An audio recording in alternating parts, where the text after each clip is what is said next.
Warahmatullahi wabarakatuh.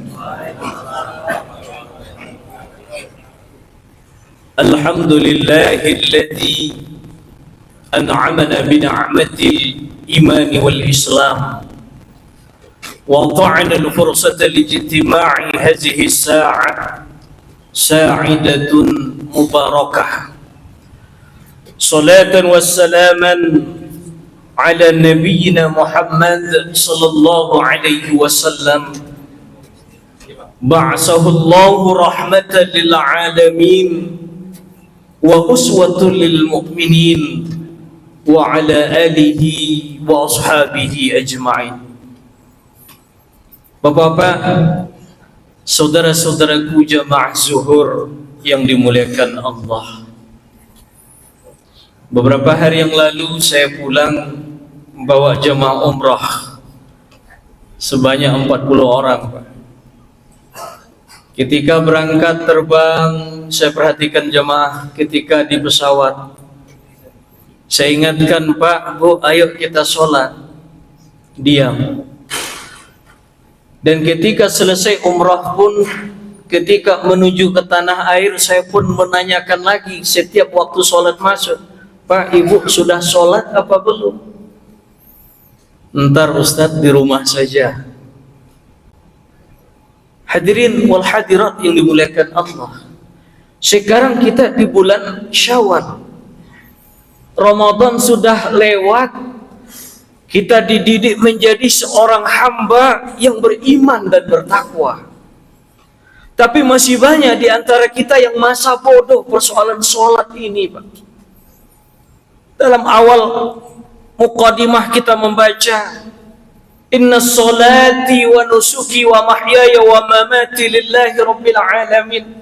Sesungguhnya solatku, ibadahku, hidup dan matiku hanya untukmu ya Allah. Untuk itu, Pak, mari sama-sama kita jaga solat. Ma'awwal yuhasibu fil akhirati sholat. Amal yang akan Allah hisab nanti di akhirat itu adalah sholat. Ayo kita jaga sholat kita. Bapak-bapak, hadirin wal hadirat yang dimuliakan Allah, banyak hal-hal yang dapat kita jadikan permainan, Pak. Bermain api paling-paling terbakar, bermain air paling-paling basah. Tapi ingat dan awas, ada dua hal yang tidak boleh dijadikan permainan dengan mudah, yaitu janji dan sumpah. Ini yang kita bahas dalam kultum kali ini. Janji dan sumpah ini merupakan hal yang sangat mahal harganya. Dengan janji dan sumpah ini orang bisa jadi terhormat dan mulia di tengah-tengah masyarakat. Akan tetapi karena janji dan sumpah ini pula, orang bisa jadi terhina dan rendah dalam pandangan masyarakat. Orang yang tadinya terhormat, boleh jadi ia terhormat karena jabatannya yang tinggi, ia terhormat karena kekayaannya yang berlimpah ruah, karena keulamaannya, doktor, profesor, atau karena keartisannya. Tapi kalau seandainya sekali-kali mereka mencoba mempermain-mainkan janji dan mengkhianati sumpah, orang tidak akan percaya lagi kepadanya. Ia rendah dan terhina dalam pandangan orang banyak. Sekali membeli kemenyan, sekupang membeli ketaya. Sekali lancung ke ujian, seumur hidup orang tidak akan percaya. Ini filsafat di Minangkabau, Pak, di ranah Minang. Dan itu sangat populer di Negeri Sembilan, Malaysia. Yang disebut dengan tolok ukur nan salapan, ukur dengan jari yang 8. Saya sebutkan bahasa Minangnya ya, Pak. Nak mulia tapi janji, nak kayu kue mencari, nak rajin mengaji, nak tinggi naikkan budi, nak alui paham dikunci. Ini bapak-bapak orang Minang paham dia. Nah ini. Ya. Dalam pandangan Islam, Pak, orang yang suka mempermain-mainkan janji dan mengkhianati sumpahnya, mereka Allah dan Rasul kasih gelar dengan nama munafik. Bahkan Nabi mengatakan innal munafikina fi darkil asfali minan nar. Ayatul munafiki salasa. Ada 3 ciri utama orang munafik. Yang pertama, iza hadasa kazaba. Apabila mereka berbicara, bohong. Wa iza wa'ada akhlafa. Apabila mereka berjanji, mungkir. Wa iza tu'minu khana. Apabila mereka dipercayai, mereka khianat. Allah Subhanahu wa taala mengancam orang-orang munafik ini dengan hukuman yang sangat berat. Dalam Al-Quran Allah katakan innal munafiqina fi darkil asfali minan nar. Sungguh orang munafik itu akan dilemparkan ke dalam neraka yang paling dalam. Bapak-bapak, saudara-saudaraku, dalam kehidupan sehari-hari kita selalu bergelimang dengan janji, bergumul dengan janji, janji dengan anak-anak kita sendiri, janji dengan keluarga, janji dengan tetangga, dengan sahabat, janji dengan negara, apalagi janji kepada Allah Subhanahu wa taala. Sebagai contoh, sebelum bapak-bapak atau ibu-ibu yang ada pergi ke kantor, anak Pak atau mungkin yang udah punya cucu nangis ingin ikut dengan kita, Pak ikut dong ke kantor, padahal kita mau kerja nih. Kira-kira apa yang bisa kita tinggalkan supaya anak diam? Biasanya Pak, kita bujuk dengan janji, nak diam ya nak, cuh diam ya, nanti pulang dari kantor kakek bapak belikan pesawat, mobil-mobilan, bakso, rudal dan lain sebagainya. Mendengar omongan kita tadi Pak, anak cucu yang menangis langsung diam. Kenapa? Karena ada sesuatu yang dijanjikan kepada mereka. Akhirnya cucu diam, anak diam, kita pun datang jalan ke kantor dengan tenang. Tapi urusan belum selesai Pak. Pulang bapak dari kantor sore, anak cucu yang tadi nangis, yang diam karena kita janjikan sesuatu, akan menagih, menanyakan apa yang sudah dijanjikan kepada mereka. Pak, tuh kek tadi katanya mau belikan saya pesawat, mobil-mobilan, bakso, rudal, sebagainya. Mana Pak? Mana kek? Pak, kira-kira jawaban kita apa Pak? Lupa. Macam-macam. Besok. Tapi yang lebih dahsyat lagi, oh iya nak, iya cu, orang jualnya udah mati. Walaupun ini janji dengan anak kita sendiri Pak, cucu kita sendiri, ingat, sekali janji tetap janji.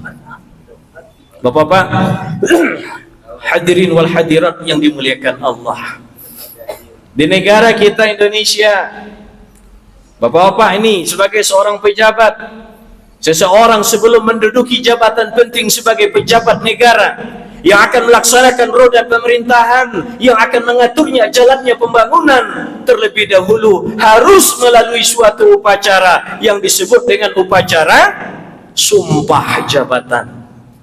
Dalam sumpah itu bapak pun berjanji, kita berjanji akan melaksanakan tugas dengan penuh kejujuran dan penuh tanggung jawab, tidak akan menjanjikan, tidak akan menerima dan menjanjikan sesuatu dengan dalil apapun.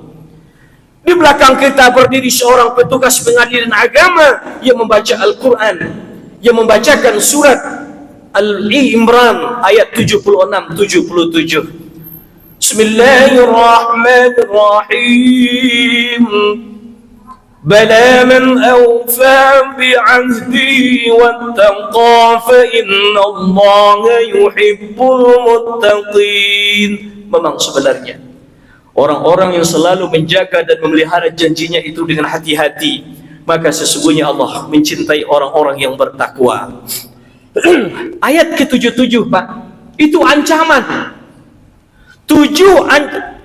5 ancaman bagi orang yang suka mempermain-mainkan janji dan mengkhianati sumpah. Apa ancamannya? Innal ladzina yashtaruna bi ahdillahi wa aymanihim samanan qalila. Barang siapa yang memperjualbelikan janji Allah dan sumpah dengan harga yang sedikit. Yang pertama, ulaika la khalaqa lahum fil akhirah. Mereka tidak akan mendapat keberuntungan di hari akhirat nanti. Ini ancaman Allah. Jangankan keberuntungan, yang kedua, wala yukallimuhumullahu. Allah enggak akan mau menyapa mereka. Allah enggak akan mau menegur mereka. Jangankan Allah menyapa menegur mereka. Yang ketiga, wala yanzuru ilaihim yaumal qiyamah. Allah pun enggak akan menegur mereka. Allah enggak akan melihat mereka sekejap pun pada hari kiamat nanti, Pak. Yang keempat, wala yuzakkihim. Dosanya tidak akan diringankan. Yang kelima, walahum azabun alim. Bagi mereka azab, siksaan yang pedih. Itulah 5 ancaman Allah yang Allah ukir dalam surat Al-Imran ayat 77. Bapak-bapak, saudara-saudaraku yang dimuliakan Allah, apabila setiap diri pribadi individu yang telah berjanji dan bersumpah, senantiasa kita memelihara janji dan sumpah itu, insya Allah pribadi akan selamat, keluarga akan selamat, masyarakat akan selamat, negara pun akan selamat.